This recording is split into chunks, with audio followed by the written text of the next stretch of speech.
यथार्थ मोक्ष पर।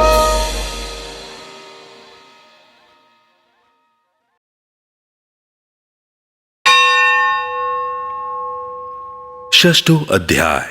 सावर्णिं सूर्यतनयो यो मनुः कथ्यतेष्टमः निशामय तदुत्पत्तिं विस्तरादगतो मम महामायानुभावेन यथा मन्वन्तराधिपः स बभूव महाभागः सावर्णिस्तनयो रवे स्वारोचिषे अन्तरे पूर्वं चैत्रवंशसमुद्भवः सुरथो नाम राजा भूत्समस्ते क्षितिमण्डले। धूम्रलोचन वध। मैं सर्वगेश्वर भैरव के अंक में निवास करने वाली परमोत्कृष्ट पद्मावती देवी का चिंतन करता हूं। वे नागराज के आसन पर बैठी हैं। नागों के फणों में सुशोभित होने वाली मणियों की विशाल माला से उनकी देहलता उद्भासित हो रही है। सूर्य के समान उनका तेज है। 3 नेत्र उनकी शोभा बढ़ा रहे हैं। वे हाथों में माला, कुंभ, कपाल और कमल लिए हुए हैं तथा उनके मस्तक में अर्धचंद्र का मुकुट सुशोभित है। ओम नागाधीश्वर विष्टराम फणिफणोत्तम सोरुरत्नावले भास्वदेहलतां दिवाकर निभां नेत्रत्रयोद्भासितां माला कुंभकपाल नीरजकरां चंद्रार्धचूडां परां सर्वज्ञेश्वर भैरवांक निलयां पद्मावतीं चिंतये। ऋषि कहते हैं, देवी का यह कथन सुनकर दूत को बड़ा अमर्ष हुआ और उसने दैत्यराज के पास जाकर सब समाचार विस्तार पूर्वक कह सुनाया। दूत के उस वचन को सुनकर दैत्यराज कुपित हो उठा और दैत्य सेनापति धूम्रलोचन से बोला, धूम्रलोचन, तुम शीघ्र अपनी सेना साथ लेकर जाओ और उस दुष्टा के केश पकड़कर घसीटते हुए उसे बलपूर्वक यहां ले आओ। उसकी रक्षा करने के लिए यदि कोई दूसरा खड़ा हो तो वह देवता, यक्ष अथवा गंधर्व ही क्यों ना हो, उसे अवश्य मार डालना। ऋषि कहते हैं, शुंभ के इस प्रकार आज्ञा देने पर वह धूम्रलोचन दैत्य 60,000 असुरों की सेना को साथ लेकर वहां से तुरंत चल दिया। वहां पहुंचकर उसने हिमालय पर रहने वाली देवी को देखा और ललकार कर कहा,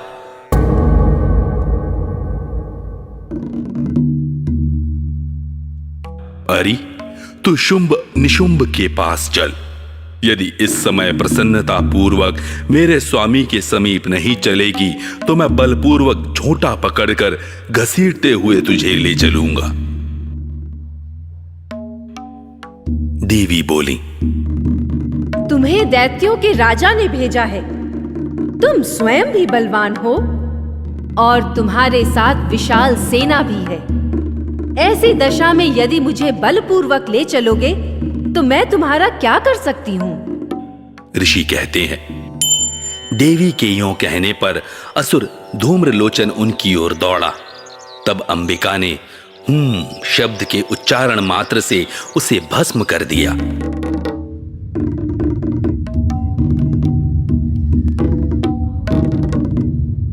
फिर तो क्रोध में भरी हुई दैत्यों की विशाल सेना और अंबिका ने एक दूसरे पर तीखे सायकों, शक्तियों तथा फरसों की वर्षा आरंभ की।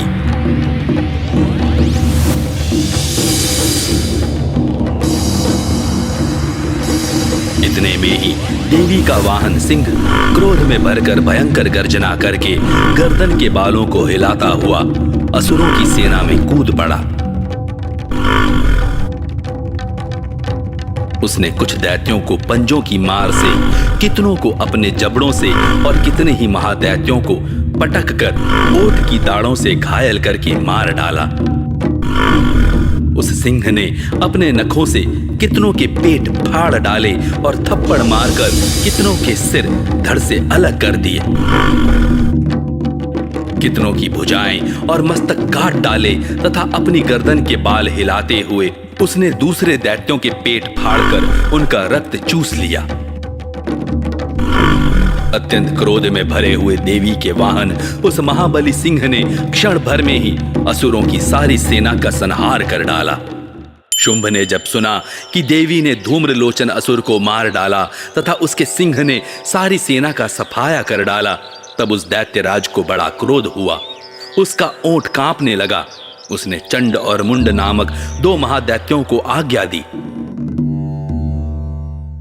हे चंड और हे मुंड, तुम लोग बहुत बड़ी सेना लेकर वहां जाओ। उस देवी के झोंटे पकड़कर अथवा उसे बांधकर शीघ्र यहां ले आओ। यदि इस प्रकार उसको लाने में संदेह हो तो युद्ध में सब प्रकार के अस्त्र शस्त्रों तथा समस्त आसुरी सेना का प्रयोग करके उसकी हत्या कर डालना। उस दुष्टा की हत्या होने तथा सिंह के भी मारे जाने पर उस अंबिका को बांधकर साथ ले शीघ्र ही लौट आना।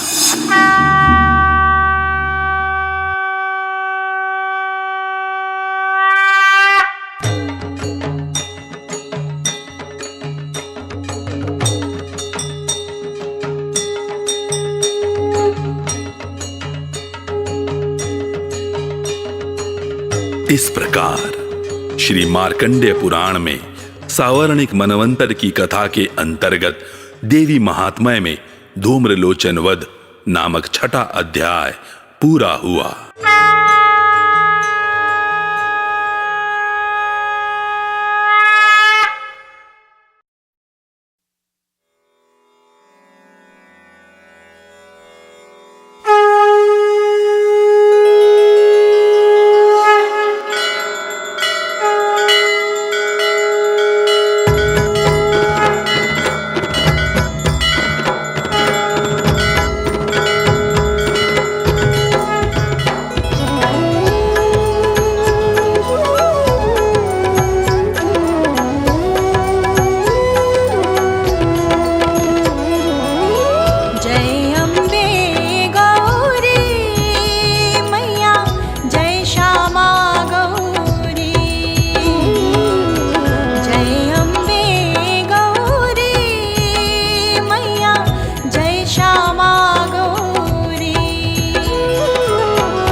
को मृग मद को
उनके दुख हारी।